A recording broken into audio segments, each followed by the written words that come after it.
Two big interviews this week, one with Cathie Wood of ARK Invest and another with Google CEO Sundar Pichai, both talking about Tesla and Elon Musk. While the media continues to promote this idea that there was major brand damage, Cathie Wood says it's a blip and will move on. She also believes that when people realize the power of full self-driving, it will drive new Tesla car sales. Second, we have the CEO of Google saying that he just spent time with Elon 2 weeks ago and he's amazed at how Elon can fill future technologies into existence. He says Elon is a big part of AI progress and explains that better energy and power systems are needed to keep AI growing in the next 10 years. Tesla is well positioned. We've got Jeff Lutz here with us today. Jeff is a multi-decade supply chain executive, chief quality officer, and now he's CEO of his own high-tech manufacturing consulting firm.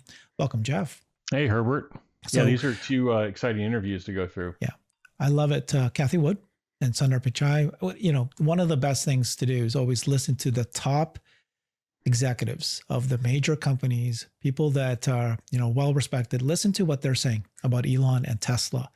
And it's often different. Here we've got Bloomberg interviewing Cathie Wood of ARK Invest, and they try their best. They try their best. Listen to this is not an objective interviewer at all, but Cathie answers in her way, which is nice. Let's listen. If you look at what they're doing, Elon Musk was aghast when he got in and saw how old the technology infrastructure was in the U.S. 50, 60 years, lots of manual activity. It's ridiculous. And so there he also claimed to have found savings that haven't been stacked up, and there's been a lack of transparency that's come through from Doge. Would be the kind of pushback. No, I think the reason you know that is because there has been transparency. There has been transparency. Have you had you've been a long-time supporter of Musk. Have you had a phone call with him and said, the political damage to the brand is now acute? I mean, we're seeing double-digit losses in terms of sales in Germany, a big drop in sales of Teslas in France. We've seen the backlash in the US. That was a mistake, wasn't it, from Musk? I think he feels he has a duty to the country to make sure we don't blow ourselves up with these deficits. But you must have been concerned about brand damage for Tesla. Brand damage, yes, and it has happened. I do not believe so. Tesla, we believe, will have a lock on the robotaxi business in the U.S. First robotaxis launching in Austin in June. And we believe they're going to proliferate through the United States, especially if we move regulation from a state level to federal level, which we believe will happen, is going to proliferate through the United States, I think, more quickly than many people expect. Many people don't expect it at all. So that's going to be easy to beat. So yes, it did hurt, but what also hurt was macros.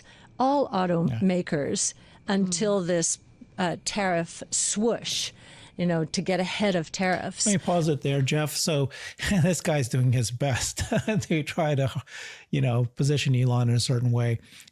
Break it down for us. What part of what he said is true? How did you think about Cathie's answer? Yeah, I mean, just starting with the sales thing, and Cathie was correct. If you look at the earnings reports from Honda, Nissan, BMW, Mercedes-Benz, Rivian, just keep going down the line, you'll see this increase that, there's people trying to get ahead of tariffs in March, and even some in April, you'll see the sales bump. But all these automakers know there's this huge drop off in front of them, and some of them already started experiencing it in Q1 and even back in Q4 as well. There's some troubling data too coming from Toyota. So multiple manufacturers, and if you look at their forward guide, they're guiding with and without tariff implications. They're calling out the implications to net income relating to tariffs. So everyone's really, I would say, there's a lot more going on in auto in terms of sales than just one company, and they're trying to do this inextricable one-to-one connection between Elon's participation in Doge and with the government and Tesla sales. And I've been on the show. We've talked about it multiple times, Herbert. Is it some number of impact greater than zero? Yes. But how do you even get to that conversation before you talk about, supplying 100,000 less units to the market with the Model Y transition. How do you get to that conversation? If you're an objective professional in operations and you're looking at the inventory they started the quarter with, well, of course their sales are going to be light. But anyway, I think she hit that. I think there's some number greater than zero, basically, is what she's saying, but not a long-term thing. I think when you look at robotaxis too, it's going to be interesting. There's no Tesla branding on the Cybercab.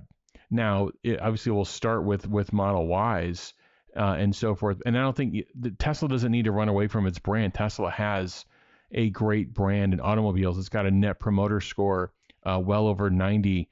So people buy their Teslas, like them, and tell other people to buy them. So yes, there are some implications of this, but I wouldn't call it widespread and long term. And you can already see what's happened just over the last 2 or 3 weeks. Just a lot of the noise, even the media coverage. If you turn on your news, you're not seeing or even on our X feeds, we're not seeing these people with, like, apparently all of them senior citizens, most of them senior citizens, by the way. Nothing wrong with that, by the way, but apparently just out of the blue wanting to go and protest Tesla and Elon Musk. You don't see that as much anymore. I'm sure it's happening sporadically, but it's not happening as it was before. And then she hit on just a number of other things related to their transition to autonomy, and we'll talk about it. And then I think talk about it a bit, just the transition to humanoids as well. And just Tesla is positioned very well. They still have to execute, but they're positioned very well. And just one final comment on Doge. And I think Doge gets a lot of it's such a polarizing issue because Doge is attacking the money supply that was going to many of these organizations that are actually connected to our media framework. It's not a conspiracy. It's an actual fact. And you could even see where the money was going to a lot of, to newspapers, to other political organizations and media organizations. So when you attack that money flow and you cut it off, I mean, prepare to be covered in a negative sentiment. But if we're 110 or 120 days into Doge and they've clocked in $170 billion of savings, that it wasn't the goal for them to find 1 or 2 trillion in the first 110. This is why I think the coverage is so unfair. They're like, well, he didn't hit the goal of $1 trillion or $2 trillion. Well, it wasn't supposed to be hit in 110 or 120 days. So let the operation get installed. By the way, it's still getting ramped up into all the different organizations and all the different frameworks inside of government. Let it get ramped up. Let it keep going. Let it find these places where our tax dollars are not being efficiently spent, and let it and get it cut off and deal with it. You're not going to agree with 100% of every decision, but my guess is if you saw every decision that was existing and happening without us having any insight to it, I think you'd be more disagreeable with where the money was spent versus where Elon and the team are recommending that it gets cut off today. So I think the Doge coverage is unfair. I think there's unfair impact to his businesses, but I think this noise level is coming down.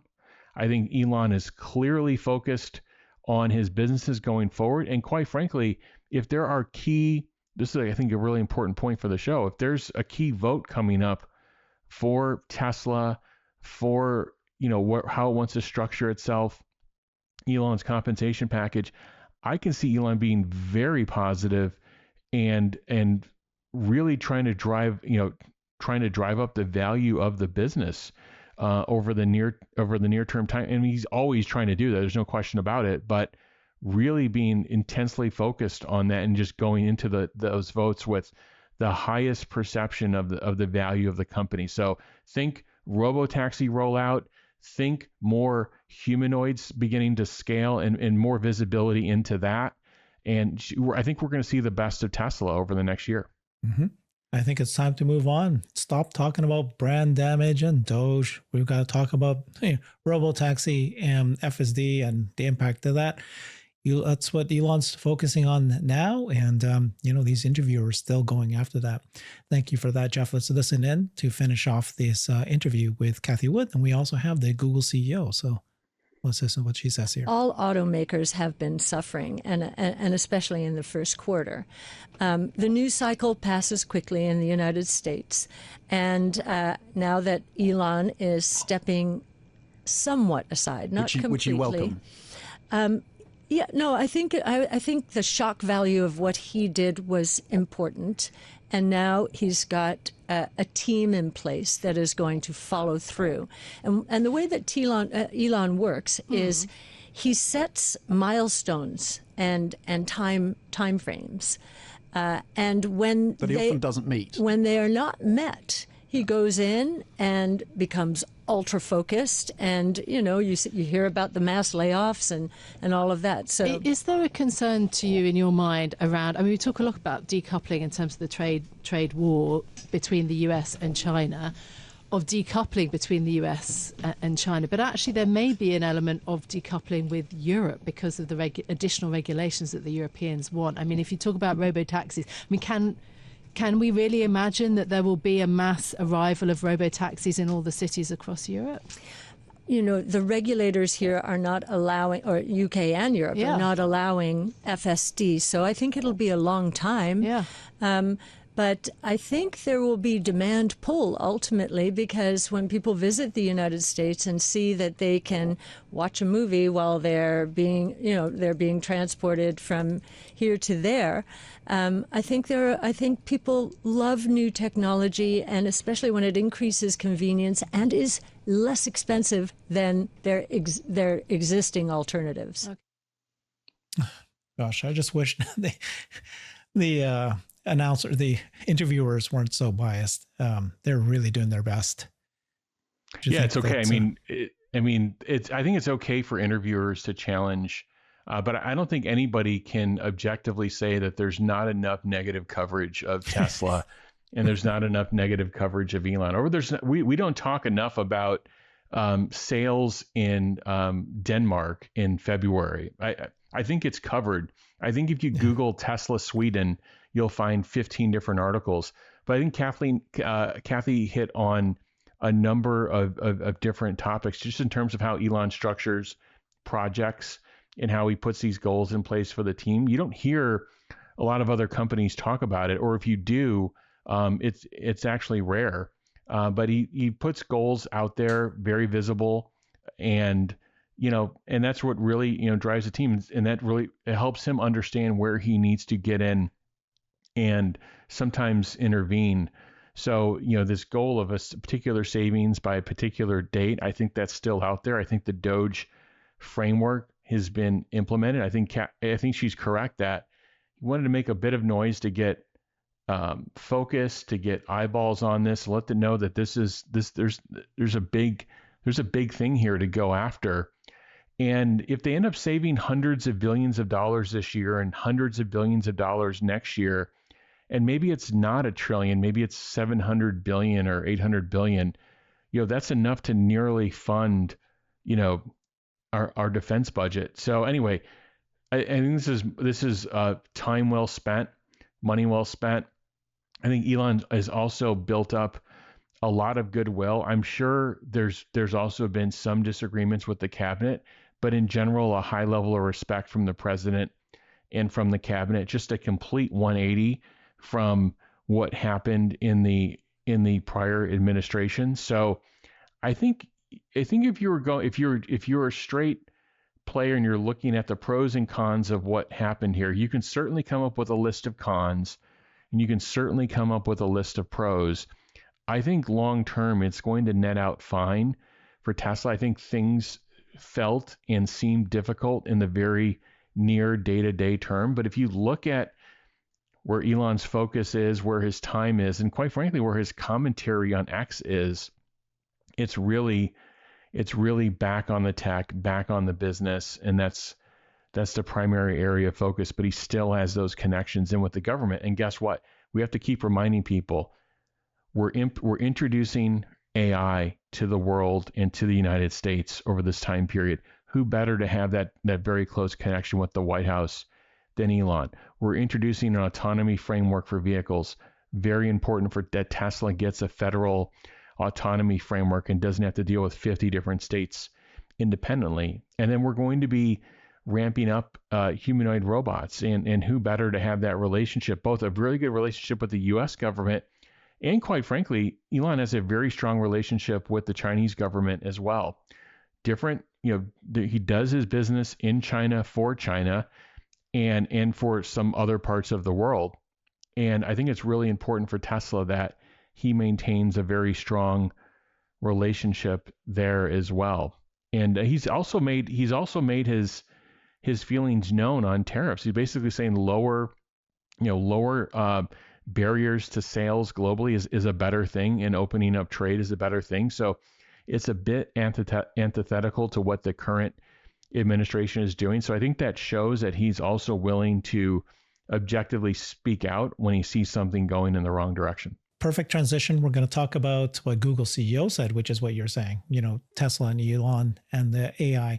But just finishing up, Cathie Wood, what's your thoughts on when she said that, FSD is going to drive volumes, Tesla sales? Yes, it's unfortunate that there is some, backlash in Europe.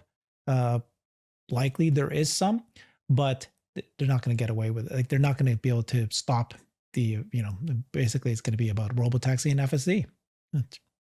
Well, I think EVs are going to continue growing in Europe, and Tesla is going to be in a position to economically supply those EVs at the right price point, at the right feature value trade-off. I think you'll get a better $35,000 car equivalent in Europe, or $40,000 car, or $25,000 car in Europe when buying a Tesla versus buying everything else. And that is the highest order bit. That's where Tesla is focused on. And when I say better vehicle, it's not just the better hardware. It's going to be obviously the software and full self-driving capability that's going to come with it.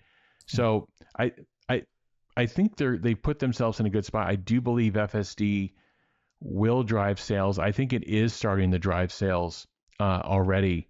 And I think it will continue to grow, especially as they get to unsupervised. I mean, that's going to be a different experience. Just think about it yourself for your own vehicle that you're driving now. When Tesla goes to unsupervised, what's that experience going to be like? It's going to go to another level. Now let's listen to the next interview that happened recently, which is Google CEO Sundar Pichai gives credit to Tesla's Elon Musk. He spent time with Elon 2 weeks ago. These are the things he said. Let's listen to this interview. Competitors out there have active founders. OpenAI has Sam, xAI has Elon, Meta has Zuck, and Microsoft has Satya. Are you willing to kind of share your perspectives on those four competitors, both the companies and the leaders? Look, it's obviously by definition, it's a very impressive group, right? And I think you're talking about some of the best companies, some of the best entrepreneurs, all that. Look, it shows how both how much progress we are going to see, because you're basically talking about many people who are working hard to drive that progress. Right. So to the earlier question, when you were talking about, are we going to see progress?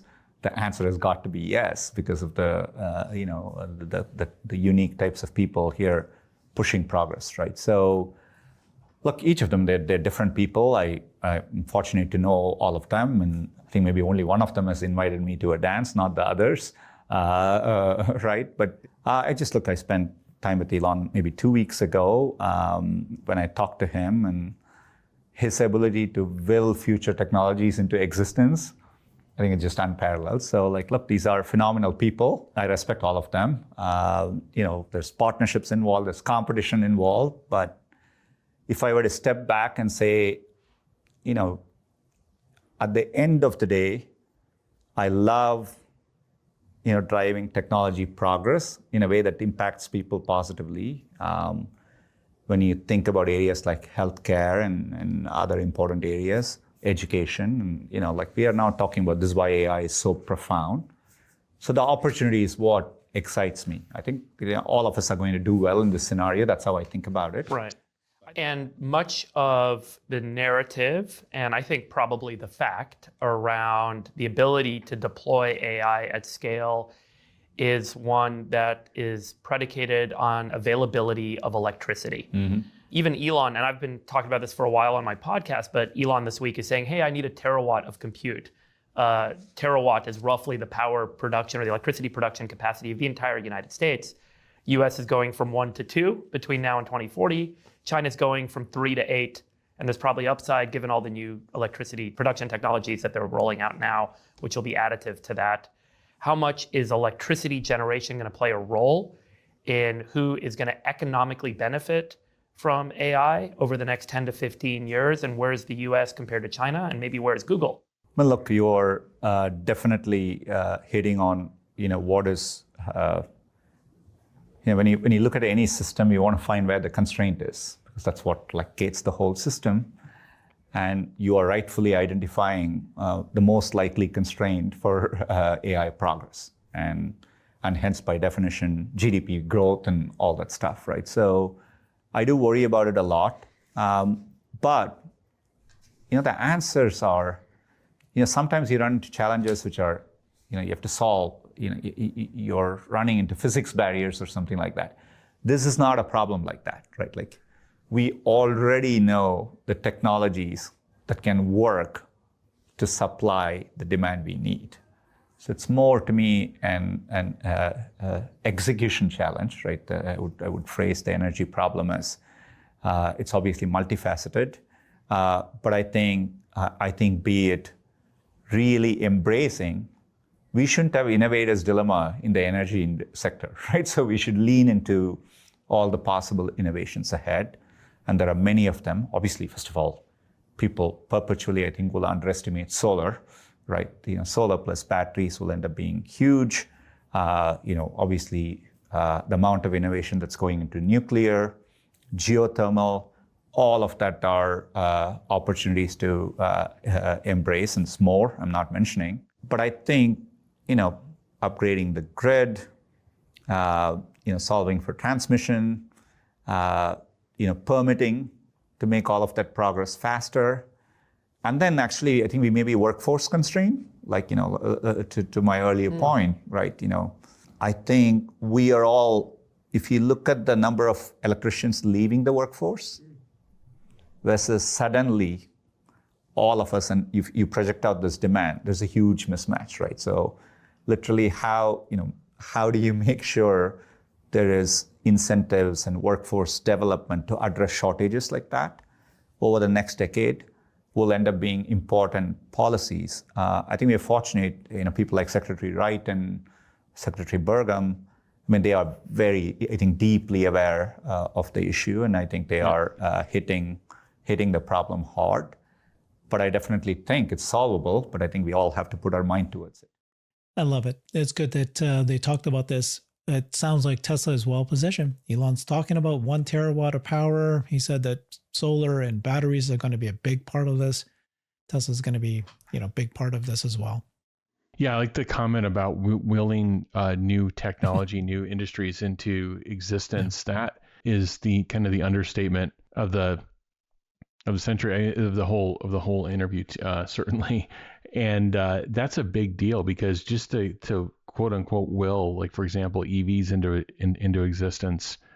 I mean, some other company made an EV before. GM made an EV years before that, but there wasn't the desire to get EVs to mass scale.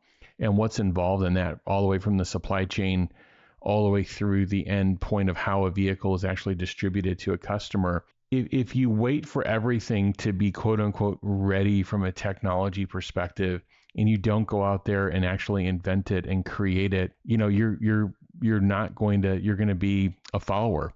And you can see just how Elon approaches this, whether it's reusable rockets, whether it's the EV industry. I think with the tunneling technology, with what he's doing with XAI, what he's doing with brain implants, he's really going after these things. I think it's a very good phrase, this will this technology into existence. If you had to wait for the existing, framework, the existing things to the quote unquote larger group of others to come and bring something into existence together, you're definitely going to just be a follower. So I think that's a really important takeaway when you're thinking about investing, when you're thinking about visionary founders, when you're thinking about people that can bring a new industry into existence. You're really counting people on just on one hand in terms of their ability to be able to do that. So I think that was important. I think he touched upon a number of other things relating to, this is a small group, it's a small community of people. They do know each other, they do respect each other, and that's one of the key things. Is you notice there wasn't any kind of like virtue signaling in the conversation of, oh, I like Elon, or I like you, but it was more of like, this person is a special person. When we're talking about this in history 50 years from now, you're going to look back and they're not going to highlight a certain tweet or a certain post or whatever. It's going to be more of like, oh, we have humans that can have a brain interface function that had ALS that couldn't do anything before that. Or we have people now that can see that have never been able to see before. Oh, now we were able to get to Mars. So it was just, I think, when you look back on it with historical context, the things that Sundar are talking about in terms of these titans of industry, I think those are the things that are going to stand out. We touched upon a number of other things related to how much energy is going to be needed to bring this tech into fruition and the energy bottleneck. I think it is a real issue. I think he's correct in saying that it's an execution issue. Like, we know what needs to be done, but now we just need the people to go out there and build it. I do think we have some very significant issues. As someone who's built factories in the US, we have not been increasing supply of tradespeople. So if you think about people that need to facilitate a factory, to lay wire, electricians, plumbers, you think about once you're actually running the factory, the technicians that are going to be needed in the factory. We need this supply chain going in our education system that's producing more tradespeople, more electrical technicians, more people. We've been pushing people in kind of this one direction only. We need to be pushing people in directions so that we can make and produce complete supply chains, complete factories of people. So that goes, director, vice president of operations, all the way down to assemblers on the line. We need people that can do, all of the above. So I think we really need to refocus what we're doing, from an education perspective on that. So it was a really good. I encourage people to view the whole interview. He talks about a number of other topics, potential acquisitions that could have been done or that were considered. So I think it's a really good interview. But in terms of Elon and the context, I think you hit on a number of the key points, Herbert, and how big solar and stationary battery storage is going to be. And really, Tesla's already there in the U.S. with well over 40 gigawatt hours, building another factory in the U.S. And they've got the Shanghai facility up and going and ramping. They're going to be in a really good position. And as the world splits geopolitically and goes and drives down this path of supply chain localization, Tesla's got economic zone up number 1 in the U.S. ramping up with Lathrop and eventually Houston. Economic zone number 2 in Greater China with Shanghai. And now I think you're going to see an announcement about something in the Eurozone relating to battery storage. So it's exciting. Mm-hmm. Yeah, this is Google, right? They are the leader in AI. He's talking about that AI, in order for it to keep growing, and it's going to keep growing, you're going to get to physical AI, real world AI.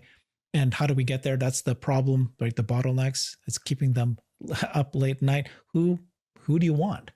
And to be there to help, who's most likely to help solve that problem? Elon's going to be a big part of it regardless. And he's already thinking big, 1 terawatt of power.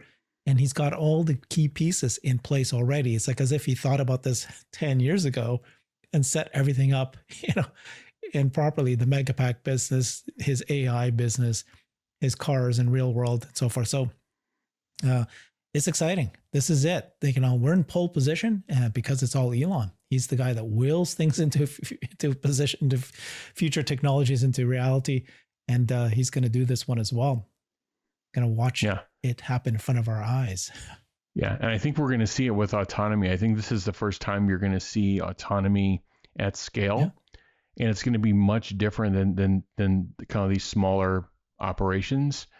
And so, yeah, I think there's a lot of respect in the industry for what's even if you've heard some of the most recent commentary from Sam Altman and OpenAI on Elon, you know, they definitely they're trading barbs, I think, even this weekend, but there's still tremendous respect, both technically and as a business person, in terms of what, you know, what he's enabling, what he's delivering. And, you know, I think over time things will change. I think relationships will change over time as well. Elon's certainly a different person. If you think about some of the things he's done with Zuck and challenging him to fight, I think he's definitely a different person. But I think if you look at what he's trying to build, if you look at what he's trying to do on a broader scale over decades, I think everything that he's doing, if you weigh the positives and negatives, there's ways way, you know, predominant to the good in terms of what he's doing. And when we look back on this with historical context, it's going to be crystal clear. I love it. You and I were one of the early beta testers of full self-driving. And just this weekend, my car was driving me all over the city. Nothing, right? Just letting it drive me. And I just reminded me what it was like 3-4 years ago when we were first trying to beta test. At that time, everybody said full self-driving is impossible. And you really, if you think about it, a car is going to drive itself. It's going to know what to do at all these different edge cases in these scenarios. It's happening. He willed it into reality. This idea. If you think about that, I mean, that started in 2016 when he built that chip team, and he transitioned off of Mobileye, then transitioned off of NVIDIA, and launched their first silicon, I think, in 2019.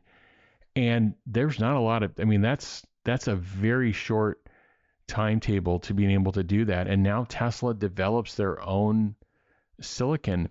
And I think it took, and he kept with we think this end-to-end is going to work, but they had to try a number of different things along the way, I think, to get there. So to stick with this approach, to stick with this framework, this system design, after getting so many hurdles and seeing all these other companies that are trying to get, I mean, that takes the kind of vision that, I mean, it's very unique, very special. And execution. That's the point. Come up with a big vision and then you somehow execute to get there. And right now, this isn't a possibility. And the nice thing to hear Sundar say, well, it's not a physics. There's nothing to stop it. It's about execution. So who's going to execute best? That's the other thing about Tesla, right? They seem to execute really, really well. Exciting. Yep. Next 5-10 years is going to be great. The next 2 years is going to be amazing. Thank you, Jeff. Follow Jeff on his X account at at the Jeff Lutz. Thanks, everybody. Bye. Thank you. I've created a website that is the most comprehensive resource for the Tesla investor. Please check it out. Simply go to my website at herbertong.com.